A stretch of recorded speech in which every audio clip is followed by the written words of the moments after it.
স্বজন পোষণেই বড় বাধা ছিল টলিউডে কাজ পাওয়ার। বিস্ফোরক কনীনিকা। তাকে টলিউডের অন্যতম ঠোঁট কাটা অভিনেত্রী বললে খুব একটা ভুল হবে না। এমনকি তিনি নিজেও মনে করেন স্পষ্ট বক্তা বলেই তার জীবনে এত প্রবলেম। তিনি অভিনেত্রী কনীনিকা বন্দ্যোপাধ্যায়। দীর্ঘ 10 বছর পর আবারও ফিরেছেন টেলিভিশনে। ছোট পর্দার হাত ধরে তিনি আবারও পৌঁছে গেছেন দর্শকদের অন্তর্মহলে। একটা সময় নিজের ইচ্ছেতেই টেলিভিশন ছেড়ে দিয়েছিলেন কনীনিকা।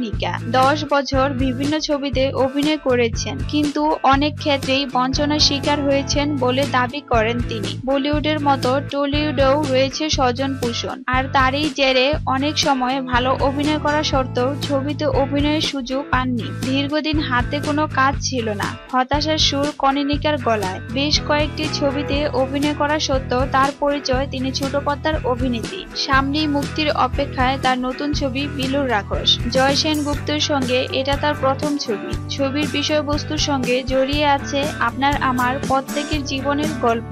ছবির ট্রেলার মুক্তি পেয়েছে। ড্রাবিং শেষে ছবি দেখে মুগ্ধ তিনি নিজেই। এই ছিল আজকের আয়োজন। বিনোদন নিয়ে আরো খবর পেতে মিডিয়া ভয়েসমেলের পাশে থাকুন।